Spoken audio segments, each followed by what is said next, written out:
Hello and welcome to another edition of the ABUGames.com feature match. I'm Derek Peterson with ABUGames.com, joined this week by special guest Brian Greer from Deck Builders. Hello again. Thank you for joining us yet again. No problem. We have Jack on the left. He's playing a 4-color, not really sure what to call it. It's got Izzet Staticaster, Nightshade Peddler, that kind of thing. It's a combo deck running around with Staticaster and Nightshade Peddler, and the idea of the deck is to combo with the Staticaster with the ping ability and the Nightshade Peddler. He actually looks like he has both of them. He has both in his hand. But he's mulliganing that hand. He had no way of actually getting any green mana, so he has to chip it away. The player on the right is Kyle. He's playing a blue-white flash deck. He was not happy with his 7 as well, so he's shifting down to 6. So we got both players starting on 6 on this turn. The Nightshade Peddler, if anyone knows, it's one of the soulbond creatures. Hasn't really seen any kind of standard play, but when it comes to play, you pair it, and both creatures gain Death Touch. It was actually involved in a deck that won Grand Prix Nagoya. Oh, really? Weekend. Yeah, it was one of the 4-color decks. It was a little different from the one that Jack's playing. Yeah, there's been a list running around the last week and a half with this deck. Kind of been floating around for a little bit, but I guess some people decided to throw it together and make it work. All right, so we have a flash matchup here, so any kind of cavern would be good, which it does look like he has a cavern. Jack does have the cavern, which is going to be great because he needs his creatures to land to be effective against the flash deck. And he rips the Thragtusk. Probably just, open up with the little shock land. You're not going to see a whole lot of main turn action from the flash deck, just a lot of instants, counter spells, card draw, and then minimal amount of creatures, but also relies on Runechanter's Pike. An important thing you might have noticed is on turn 2, the flash player generally wants to land their the Augur Bolus. The Augur Bolus, yeah. Exactly. That way they keep their card advantage going, and they do have a board presence, and the longer you wait, the worse it gets. We don't really know what he named on Cavern. He had to have named human, and most of his deck, the creatures in his deck, almost all of them are human. So human. So he's going to name human on that. So he gets the blue mana to cast the Staticaster. We're going to see... What's he going all in on? Looks like a Huntmaster here. He's atrocious looking flip tokens. Huntmaster's a pretty sweet dude. He puts a really good pressure on the flash deck, since a lot of the flash creatures, like 2/1s or the tokens from the land, Moorland Haunt.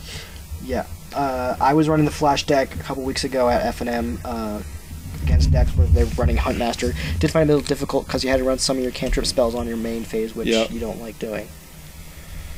So we had an end of turn Restoration Angel with no targets. I think he's just trying to get some blocks out there. Yeah.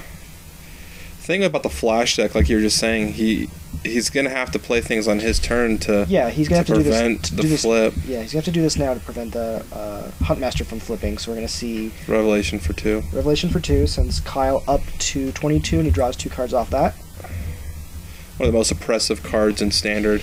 Yeah, I'm a big fan of more of the aggro kind of decks, and I've just found whenever you run against that card, it's almost impossible to come back. It's very oppressive right now. They say people used to complain about the Thragtusk. You probably just named Beast here to get this to resolve. Yep. Yeah, you name Beast and then it gets Thragtusk. So it's down. 25. Yep. So he should be at 27 life because the Huntmaster. Yeah, so Jack is at 27 right now.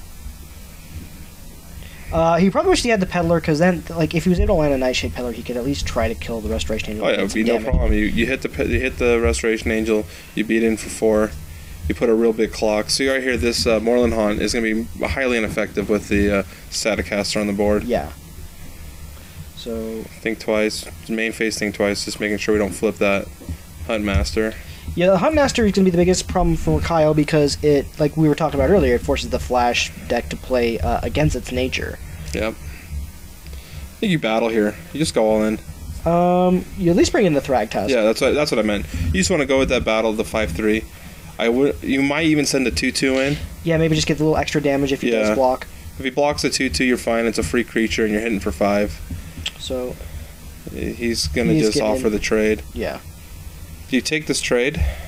This situation, Kyle is at 22. Yeah, Azorius Charm. He's going to Azorius Charm, although that's not going to be the most effective play for Kyle, just because he's going to get the Beast token back. You get a Beast, you still have a Thragtusk coming that is Cavern of Souls, so you still can't deal with it. Yeah, you can't stop it from coming back. It basically was just a little bit of a delay, if it's anything. I might just ship the turn here. No. Let's see. Oh, never mind. I lied. I totally forgot about the not playing a spell. So another Huntmaster. So we see Huntmaster ×2. So Jack goes up to 29. These flash decks don't run any master removal, do they? From what I've seen, some of them have made altereds to add Supreme Verdict, but I don't believe Kyle is running Supreme Verdict. I'm pretty sure That just Supreme Verdict would be a huge blowout right here. Huge blowout. We did see a Deathrite Shaman get dropped, and that's going to be pretty good because Flash deck does run Snapcaster, so if Kyle wanted to play a Snapcaster, target something to flash back, in response, Jack could remove it with the Deathrite Shaman. He's going to go and probably flashback that twice. Maybe he's thinking about it. You have to play spells because the Huntmasters themselves can kill the Restoration Angel. Yes, we do see the Augur, and yet, like you said, the double Huntmaster is going to be very big here. Whiff City with the Augur Bolas. Yeah. You have to have at least 20 spells, I think, in your Augur Bolas deck to play Augur Bolas. You need to have spells, a high density of them, which is the Flash deck does, so in case you're wanting to build your own Augur Bolas deck. So he says go. You know, how many cards do we have in Munson's hand? He's not giving us a good view. He's been playing very sparse amount of spells. He's been playing a land every turn, so I imagine he probably has 4 or 5 cards, if not. Beaten with everything. He also drew 2 cards off of the... See right here, this is what makes Staticaster such a good card, is the Beast is coming in. If he blocks the Beast... Yeah, see, he can't block the Beast because of the Staticaster damage. Yeah. So... At this point, he's going to offer the Bolas to block, the Augur Bolas to block a wolf, but the Staticaster can just kill it. So, which we do see there. So, Kyle does take 3, goes down to 19. Did he ship the turn? I don't think he cast anything yet. Not yet, looks like. I think you want to force your opponent. End of turn was a rethink. It was a flashback of Think Twice, it looked like. No response. Oh, wait. No, he Moorland Haunted. Oh, he did Moorland Hunt.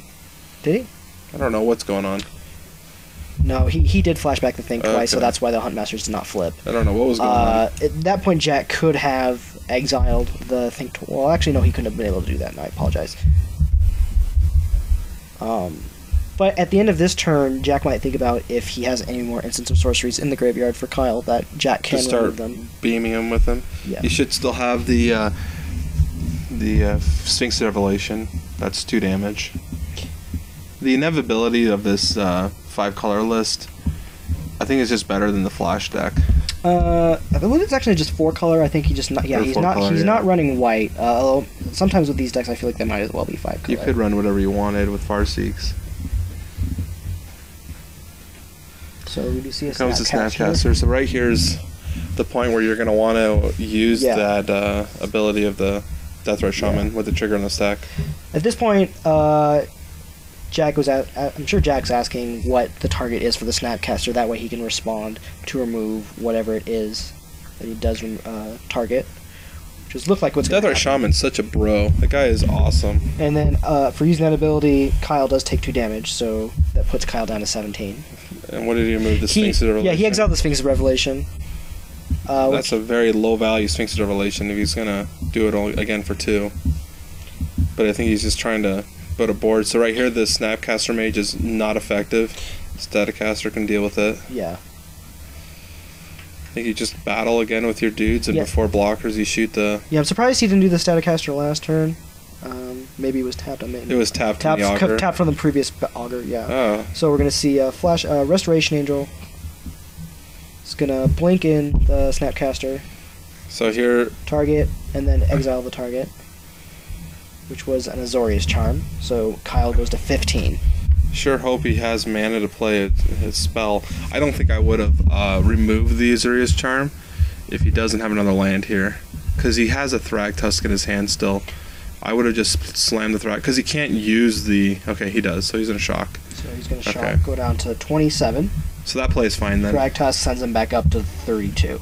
The point I was trying to say is he can't use the Azorius Charm with the mana he has available. So letting him just target it and saying okay. Yeah, he the best he could have done with it, he probably would have just drawn a card. He can't even cast. That's what I was saying. He couldn't even cast it. Yeah, if he could have cast it. Yeah. So we do see Cavern come down.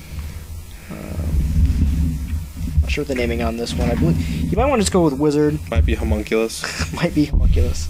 You don't know. When you're playing Caverns and your opponent is clearly not playing blue to counter, yeah, it's like whatever. Yeah. And then I got a quick glance at Jack's hand. He has a Farseek and another Thragtusk, but Munson decides that that's not going to be enough. Yep. So Jack, with the big board, was able to take game 1. We're going to see if Kyle can bounce back for game 2. And I think this game, real quick, was pretty much decided by those Cavern of Souls. Oh, I would absolutely We don't know agree. what kind of counter spells Munson was holding, but the Caverns basically let Jack do whatever he wanted the entire game. Oh, I would absolutely agree with that. Yeah. But we'll be right back with game 2 in just one moment.